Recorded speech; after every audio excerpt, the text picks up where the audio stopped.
नमस्कार, मैं डॉक्टर अतुल मिश्रा। चलते रहिए, जीवन चलने का नाम है। गंगा नदी किनारे हैं, गंगा नदी लगातार बह रही है। हम लोग जब बचपन में छोटे छोटे थे तो हम लोग देखते थे कि गंगा बह रही है, शाम को आए गंगा बह रही है, और हमें जब बाद में पता चला कि हजारों साल से गंगा नदी बह रही है। तो जीवन चलने का नाम है। सूरज चल रहा है, चांद चल रहे हैं, कोई भी चीज स्थिर नहीं है। इसलिए अपने जीवन को चलाते रहिए, कहीं भी कोई रुकने की गुंजाइश नहीं है। अगर मनुष्य का स्वभाव जो है वो संतोष करना कभी नहीं रहा है। कभी अगर आपको लग रहा हो कि मनुष्य का स्वभाव संतोष करना होता है तो बिल्कुल संतोष नहीं है। अब मनुष्य का स्वभाव ही आगे बढ़ना।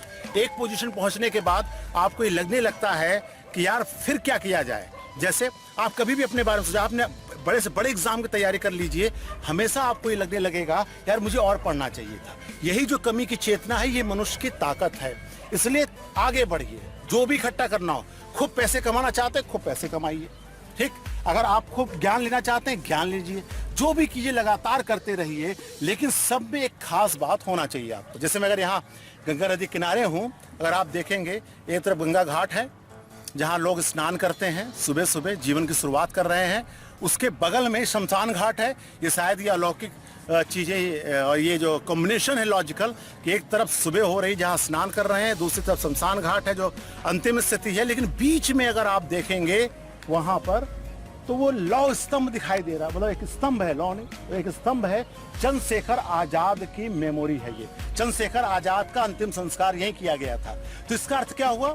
आप जीवन को चलाइए, अच्छी तरह से चलाइए, लेकिन ध्यान रखिए आपकी गुणवत्ता सामाजिक उपादेयता में है। आपने पावर इकट्ठा की है तो क्यों की है? समाज के लिए। आत्मदीपक भाव क्यों हुआ? आत्मदीपक भाव को बहुत ज्यादा लोकप्रियता क्यों नहीं मिली? अपना दीपक बनने के बाद जब गौतम बुद्ध सामाजिक कल्याण के लिए आए तब वो पावरफुल होते हैं। तो आप कुछ भी कीजिए। भारतीय परंपरा में तो राम का आदर्श यही था कि लोक कल्याण के लिए वो आगे गए। कृष्ण लोक कल्याण के लिए आगे गए। जितने भी महान लोग हुए हैं उसके मूल में क्या था? उन्होंने जब पावर इकट्ठा की तो लोगों में बांट दी उसको। और इसीलिए कहा जाता है आप पावर इकट्ठा कीजिए, चाहे वो आर्थिक पावर हो, चाहे वो सामाजिक पावर हो, लेकिन अंतिम उद्देश्य ये है कि आप उसका सामाजिक कल्याण कर सकें। मैं अपने विद्यार्थियों को जो बड़े प्रतियोगिता परीक्षाओं की तैयारी कराता हूँ तो उनको बाहर भी ले जाता हूँ, कुछ सामाजिक कार्य कराता हूँ। कभी कभी हम लोग फिल्म देखने जाते हैं तो जब बाद में 3-4 साल में बच्चों से पूछता हूँ कि यार तुम्हें सबसे अच्छा समय क्या लगा, तो शायद ही कोई बच्चा ये कहे कि मुझे फिल्म देखना अच्छा लगा। वो कहता है जब आप उस दिन हम लोगों को वहाँ पर गरीब बस्ती में ले गए थे दिखाने के लिए, सेवा कार्य कराने के लिए, तब मुझे बहुत अच्छा लगा। कभी कभी हम लोगों ने गांधी भवन का मिलकर पूरी सफाई कर डाली, झाड़ू लगा डाली, वहाँ के नाले साफ कर डाले। तो मेमोरी में क्यों ये याद है? क्योंकि हमारा जो मूल स्वभाव है वो यही है, लोक कल्याण।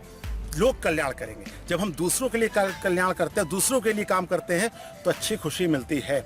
इसलिए खूब चलिए, लगातार आपको चलते रहना पड़ेगा और कहीं रुकिए मत। किसी कोई उम्र नहीं होती।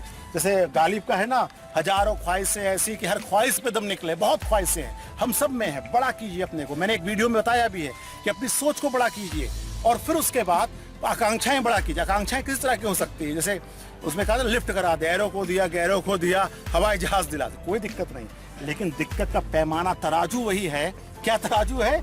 कि हमें जो कुछ हम कर रहे हैं वो समाज के कितना काम आ रहा है। अगर समाज के काम आ रहा है तो हर पावर सार्थक है, वरना रावण जैसी पावर खत्म हो जाएगी।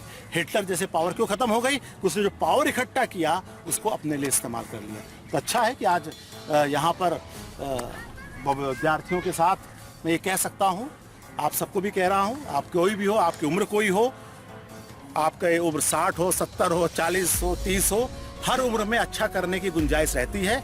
इसलिए चलते रहें, चलते रहें। ये जो भारतीय प्राचीन परंपरा की जो लाइन है, चरय वैती, चरय वैती, चरय वैती, चलते रहो, चलते रहो। ये शानदार दुनिया आपका इंतजार कर रही है और हर क्षण आपके लिए कुछ नया करने को होता है। धन्यवाद।